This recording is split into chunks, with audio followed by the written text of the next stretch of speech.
Steppin with Marcus J. Thank you so much for hanging in there, staying with us. 804-447-0601.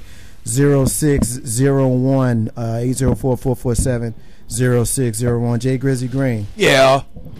What you heard about some signings in the National Football League? I heard. Look, man. Some guy that used to play for Cincinnati, Played for San Fran, Buffalo. I think he played for the Eagles, the Richmond Raiders, Arena League. He played a little Arena League football. Yeah. Terrell Owens. Terrell. Was it Owen Terrell's? Terrell or Terrell? Terrell. Yeah, how to pronounce it? I don't know why they did. I think all the broadcasters caught up with that. But yeah, he just got signed a 1-year deal out in Seattle. I mean, Seattle needed wide receivers, but and I think we're bouncing this around before we came back on the break. I mean, it's a big signing, but I think it's a big signing only because it's a signing that has to be spoke of only because the name.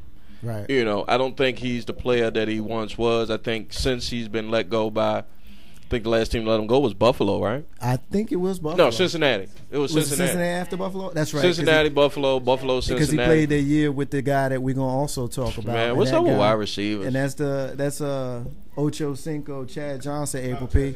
Chad Johnson goes back to Ocho Cinco, April P. What you hear about Chad Johnson? You know anything about this story? Yeah, I heard Chad Johnson put a gash on his wife's forehead. That's what you heard. You heard that about the signing. So what's that about? No, I heard about a release. Right. Apparently, the way the story goes, from what I've heard, was she found a receipt for some condoms. She wasn't happy about it. They got into it. And Jimmy Superfly Snooker headbutted her. Stop. Coco beware. Coco beware headbutted. I mean, it's not funny. It's not funny. We should laugh. Anybody that knows me knows that domestic violence is something that I don't condone under any circumstances. I don't care that she hit you first. I don't care that she's mouthing off to you. I don't care that she's bigger than you. Have you heard her mouth though? Doesn't matter. There's no vote. We're going to chop it up. I understand. All right, one at a time. Let Carl Banks get on this first, and we're going to go around in the room. We're going to chop it up like this. First of all, Chad came out and said that it was her that had butted him. Now, if that's the case, both are alleged both are innocent until proven guilty. But for right now, if it's saying he had butted me or she had butted him, both of it's wrong. That's what happens when you get some fooloo wank together. You know what I'm saying? They both were in the limelight. They both were these reality stars, and Chad he's a media whore anyway. You know what I'm saying? So it wasn't, even though everybody wishing him nothing but the best, you knew it wasn't going to end.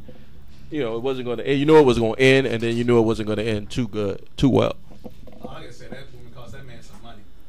She straight up cost him some money. Because that man was about to get a reality show again and get his bills paid until she did what she did.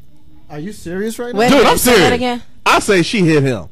Okay, so she hit him. I mean, you say she hit him, but he hit her back. No, I don't think he hit her at all. I don't think he touched her. Why don't you think that? I mean, it just doesn't. That's not Chad. That's not how Chad rolls. He done lost his damn mind. April P. April P. Go ahead, and you guys debate. We got a lady in the room and then a dude that's talking nonsense. I'm biased because I watch Basketball Wives and I don't like her. Right. But thank you. I don't. She too much mouth. How much difference though do you think it is between what you see on air and off air? Is the character? Well, that I don't know because I don't know her personally. I think I'm not defending Evelyn Lozada either. I think she's not the type of woman I would want my son to marry. Mm-hmm. Even if he was in that position to be messing with ballers or he's a baller or whatever like that. She's just not a good person. Person-wise. Well, what I want to do is I want to go ahead and kind of address what Carlton Banks said about the whole, whatever. I'm sorry, we just got distracted. Somebody came in the room. I'm sorry. Carlton Banks just said that he thinks that she hit him first. Mm-hmm. So let's kind of talk about that. Right. Grizzly, let's start with you. I don't know if you have any daughters or anything, but no, I got nieces. I got sisters. You got sisters. We know Carlton Banks has, and we know April P has a daughter, as I do. So let's kind of go around the room and just kind of take a serious tone on this, and just kind of see what everybody's opinion is, regardless. And we got K-Dub on the line. We're gonna get his opinion in just a moment. Grizzly, starting with you, and I'm gonna ask you a question, kind of like interview style. I'm gonna interview everybody. Cool. Is there ever a time where you get to headbutt your lady? Headbutt? No. Is there ever a time that you get to punch your lady in the mouth? No. Is there ever a time that you put your hands on her even if she hit you first? No. Okay. April P. Same Now, question. The follow up, I will say this.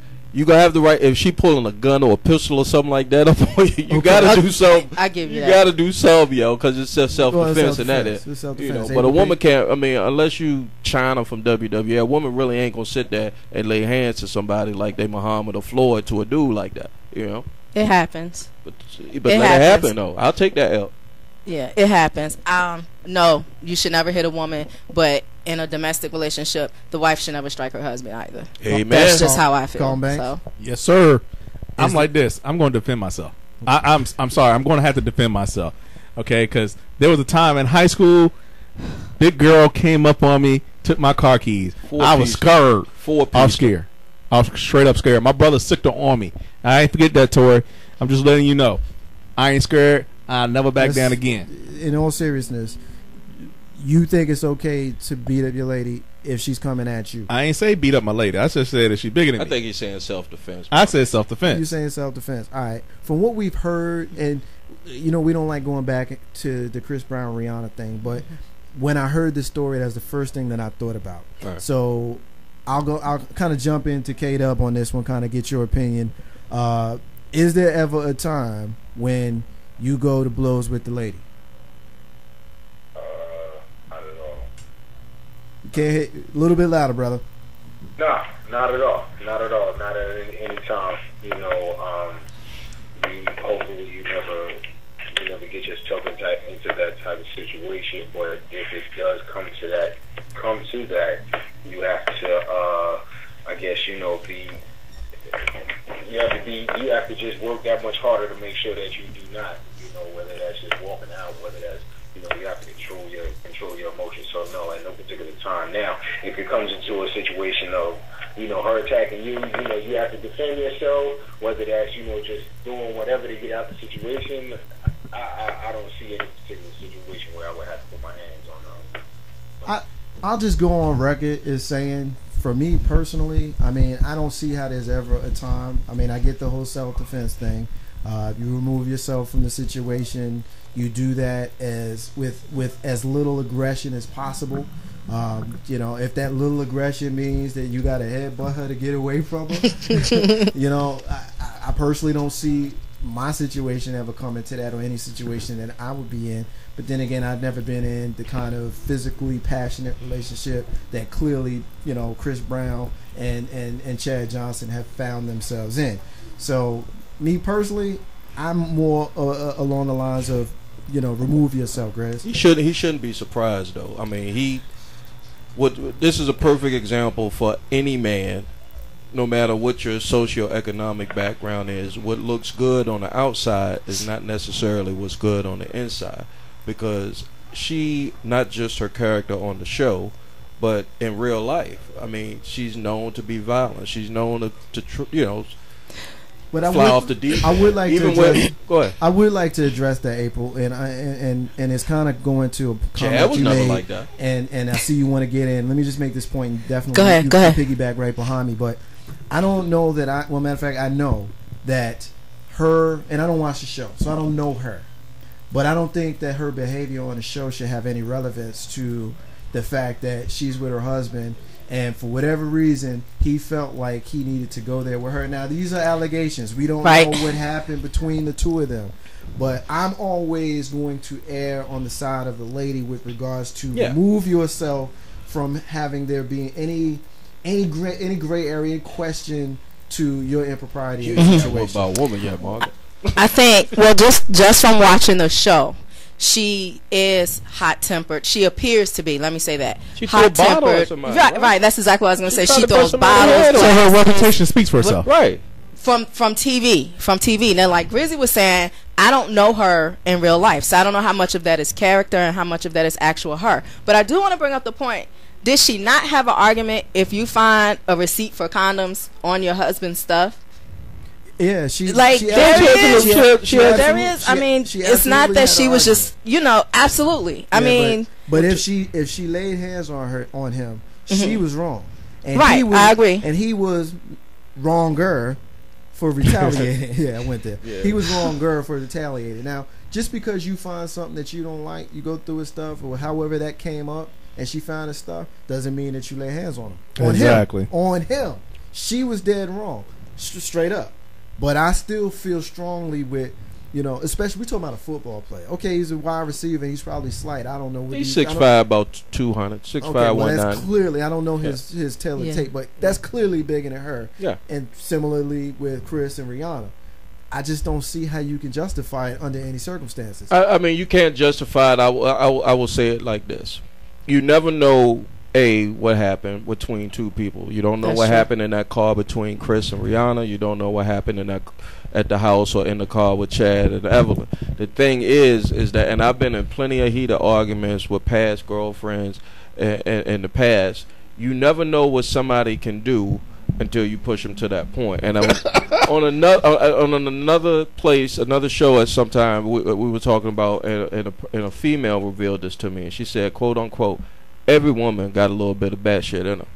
You know what I'm saying? Every woman does. So that, and I'll address your point, because you said, well, just because she's crazy, that deserve the right to be swung on by a dude. No, it does not. But again, you don't know, i.e., Lorena Bobbitt. You just don't know. So that might have been her Lorena Bobbitt moment, and she decided to go off on him. We don't know. And he had to defend himself. He claimed that they accidentally did it. I'm curious to know how they going to find out how this going to happen. I think it's all poppycock anyway. Right. Not poppycock like they didn't make it up. Some people out there saying that they made it up for their show, but the show got canceled. The show got canceled. Yeah, that's the other thing. And there's always this theory of, there's his side, there's her side, and then there's the truth. The truth, right. So somewhere in the middle there's the truth.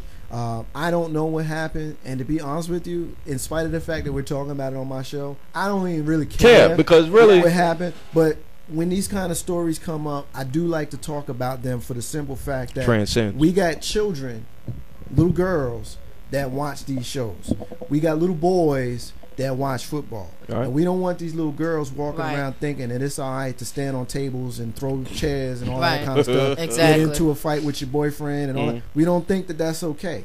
And we don't think that, you're a football player full of testosterone and your girl, says something slick to you or even throws her hands up at you, that it's okay to physically put her in her place. And I want to make the point, not so much that I care about Chad Johnson. I don't care that he lost his job. No. I don't care that he lost his show. The Dolphins don't either. It don't do nothing for me. If he was a Giant, would I care? Absolutely. Yes. Wow. In the interest of being, I'm glad you put that out there. Just like I care if Plaxico played, for the Steelers or the Cowboys or the Redskins, I wouldn't give a damn about what happened. Right. But he Right. played for the Giants at the time, so of Right. course I care. So I'm gonna move on from that. Good luck One to thing them. I want to talk about is the Olympics. I'm gonna take a little bit of a different spin on the Olympics. I want to talk a little bit about the medal count.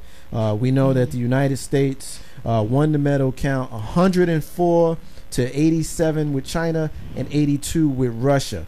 We also know that they won the medal count with regards to the goals. Yeah. And we also know, and I don't have the number right in front of me, but we also know that women for the United States Held their own. won. Yeah, they carry the load. So I'm going to start with you on this, April P. Do you see there being a correlation in regards to the level of money and everything being poured into girls' sports and how it's been translating into the Olympics here in the United States over the last couple of years?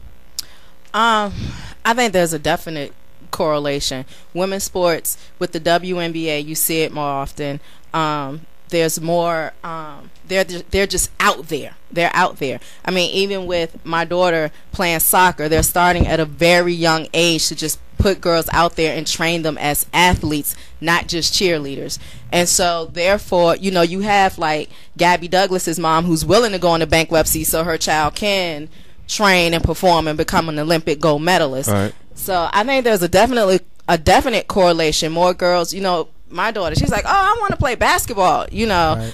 We're watching TV one day, and she's like, is that basketball? Yeah. Oh, it's not girls, so she didn't want to watch it. Right. She turned off to go the green team. So Carlton, did you and Lil Banks watch any Olympics? We watched it. However, as a counterpoint, there were more female events than there were male events. For every male event, except for wrestling that I can think of, there was a female event. Now, you don't see men in rhythmic gymnastics. You don't see them in floor exercises like talking about it. You don't see them in synchronized swimming. I guess I don't know about the synchronized diving. So, and field hockey. So you had more women's sports that I visibly saw. Well, the only thing that I'll say to that, cut me off again. But the only thing, go ahead. I'll cut your mic off. Really go there. I'm gonna unplug yours. It's crazy. Yeah, because we got to keep moving. So let a brother navigate, the conversation. Thank you very much. The only thing that I'll say to that is, we don't know what was going on versus what they put on television. Right. And if you That's are true. a Chinese American living in Richmond, Virginia, and you are a Chinese national and you wanted to watch the Chinese team in the variety of sports, you was probably out of luck because you live in the United States and you only seeing the United States, dominated sports. So the point I'm trying to make is a lot of the sports that we saw were the sports that they probably thought would draw the most ratings. I can't agree because I saw some sports that was really out of this world. I mean, they had it online. I saw BMX biking, mountain biking, rafting, whitewater rafting. I could care less about those sports. Well, you could, but I mean, maybe somebody else. I still want to know what the tryouts for some of these things I would really. Yeah, that's a good question. He went there last week in his rant. That's a very good question. But I would venture to say that they have done, Grizz. They have done some sort of analysis. They have 4 years to plan for the broadcast. Right. So my guess is they have spent a long time and a whole lot of money marketing and analyzing what sports they were going to put on television because we know they want tape delay. Right. So what they were going to put on and when and that sort of thing. Well, one of the things I know, so it's a good point you brought up. When I look at the commercials that came on, Procter and Gamble, everything towards women, cleaning supplies, diapers. I mean, apparently somewhere in NBC they said that this market's a lot better to women than it does to men. I.e., like Carlton's point said, there are a lot of sports now that women can also play just as good as men through Title IX. I think Title IX is almost 30 years now, 40 years now since the early 70s. So it's good that the Americans have got to speed with that as far as letting women have the opportunity to participate in as many sports as they that they have done. I mean, and we should be. I mean, I think the Olympics is a part of nationalism, a part of pride. You don't want to see the USA lose to Argentina in basketball. It's something to say, hey, we're part of the USA, and we should be number one. K-Dub, I'm gonna get your opinion on that one. You still with us? Yeah, I'm still here. What you think? What you think about the broadcast and the difference between the variety of sports and some of the unorthodox sports that you may have seen versus the women winning a lot of the medals? Kind of pick up with your thoughts on those two subjects. Well, earlier you made a comment if you were a Chinese American that lived in Virginia. With today's technology, all you have to do is go to NBC Olympics and you can watch whatever sport that you wanted to watch at whatever time. Granted, you would not have seen, maybe if you were, badminton, you were into badminton, you were from China. Of course, they're not going to show that on the prime time or what have you, but you do have your opportunities nowadays to find whatever sport it is that you like and watch it.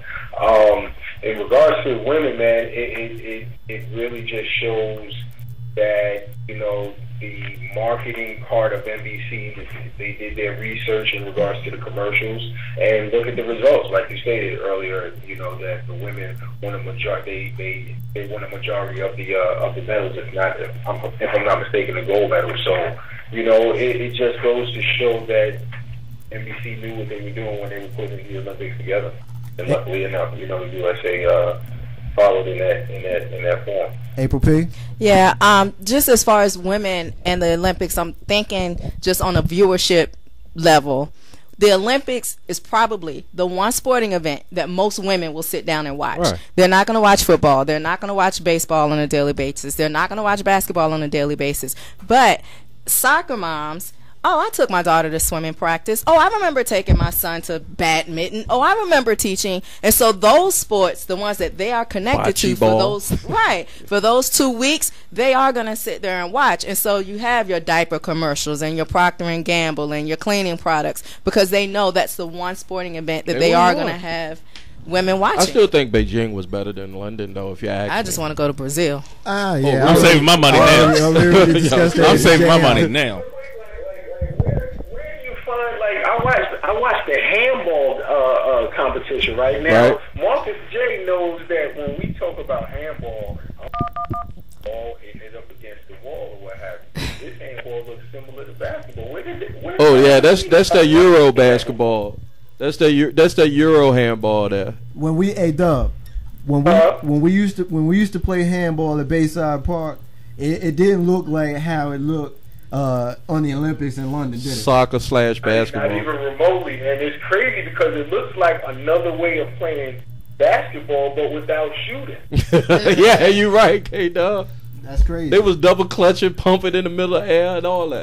So man, I was highly entertained, man. I've seen a lot of stuff that normally I really wouldn't watch. Like, when was the last time you seen the discus throw? I mean, think about Bruce that. Now, you know what's crazy? Because K-Dub and I had a chance to fellowship recently, and we sat and we watched the discus together. And it's funny that you bring it. You remember that, right? You laughing, right? Because we sat there, you know, while we had, you know, some libations and blood thinners, and we were sitting there watching, and we was bugging because these dudes was going hard. Yeah. These dudes was going hard. So since we got you on the line, Dub, we're gonna move on from that portion of the Olympics to kind of talk about kind of your forte, which is the National Basketball Association and the basketball players being in the Olympics. And there's a lot that we want to try to cover in this portion, but the first question that I'll ask you is just a general question with regards to your opinion on the performance of the U.S. men's basketball team, and then we're gonna go around the room and kind of get everybody's thoughts, and we're gonna kind of build from there. To be honest with you, man, I was highly entertained. You know, as much as you know, a lot of the critics out here and people that just want to have something to say because they have an opportunity to say something. You know, I was entertained. I knew that they were the superior basketball team. So it was just entertaining to see them go through the matches. And I mean, similar to the 2008, they had a tougher battle. You know, comparatively to the tournament, they had a tougher battle in the gold medal game. But I mean, hey, I was at any particular point thinking that they could lose or anything like that. You know, it was just entertainment, man. It was a good game, ensemble of a lot of high, you know, highly thought of athletes within the league, and they went and accomplished the goal. Grizz, what are your thoughts? You know, I kind of piggyback off of K-Dub there. I mean, they were talking about which dream team's better, 92, 2012. I got my own. I'll let somebody else bounce that around. No, I can't shake and dance around that. No, because that's something that I wanted to talk about. Dub and I talked about this. Dub and I've been talking about this since the team was picked. Right. And we've talked about I wanted to pretty much every dream team since that dream team. We've talked about it, and more recently, we talked earlier today, in the interest of full disclosure, about that team, the 2012 team. The stats are pretty the same when they showed it on the game, on the live broadcast. Right. What I will say is that the 92 team was way better all around. They had size on the front line, and one of the things I hope USA Basketball does when they pick for Rio is that, yes, even no matter if you got a great plethora of NBA talent, you still have to have a balanced team, because we don't know in 4 years if Spain with their bigs, if the next bigs are going to be better, and the only bigs we got is Kevin Love and Tyson Chandler, and we have no depth there. You know. Well, you know, in 4 years we're going to have a new Superman, we're going to have a new LeBron, we're going to have a new Kobe, we're going to have a new everything by that time frame rolls around. And as it stands, you saw how Paul Gasol abused us inside. That's he and his brother Mark. no, not Mark. Oh, Serge Ibaka. Serge Ibaka. You I know, didn't even they know just he straight got up. on the Spain team. Dude, I didn't know he was too. He's like, Serge did. Where did Serge come from? He's from Africa. He's from the Congo. He's from Shout the out Congo. Michael Blackson. Look up on World Star Hip Hop on how he hated on all the guys that that had dual citizenship and was beating up all the African teams after we just stomped a mud hole in Nigeria. He was like, how can the USA do that? But anyway. Hey, Go ahead, Doug. let me jump in there real quick. Check this out, man. I think it's a disservice trying to take that we try to compare them with that 92 team, man. That 92 team was probably the best team that's ever been put together, bar none. And it should be no comparison. I mean, the 92 team, I believe they won their average win total was 44. This particular team average, they won by 32. I mean, damn, that's still a blowout if you really think about it, to me, or what have you. Regardless, you also think about, me and Marcus always talk about the competition. Something that you really can't put a real value on is that when 92 team came out there, you had a lot of guys that were enamored by being on the court with Michael Jordan, Magic Johnson, Larry Bird, so on and so forth. So they're enamored, and they're not going out there thinking, they're trying to win. They're going out there thinking like, wow, I'm on the floor with Clyde Drexler. Let me try to get in the right position to see if somebody can click a flick or whatever. And you saw that, whereas this year's team, you had a lot of teams out there that was like, yo, I think we can beat them. Right. You had a lot of how many? If you think about the competition back at that particular time, how many NBA players played for these other teams? You might have had one out of whatever amount of teams. Whereas this year you had a whole starting five that was an NBA team, whether that was France or whether that was Spain, so on and so on. So the level of competition is different, as well as it's a different game now. Back in '92. You think about the NBA, you can do a lot. You're a lot more physical of what have you, going to the rack. You're accustomed to that. Whereas now, the NBA has become so much of a pick and roll game where you're not able to put that hand on people like a Derek Harper and control where you're going. It's a lot of pick and roll, and the European players are playing a different type of a game. It's a lot of different variable things that go into trying to compare those teams, and I think by doing that, you're kind of doing a disservice to the 2012 team. Ain't no half stepping with Marcus J. We're going to take a quick break. When we come back, I want to get K-Dub's opinion on two questions. One, ring or chip? I also want to get his opinion on LeBron James' legacy from this point forward. Marcus J. No half step. We'll be back in a minute. Yes, sir.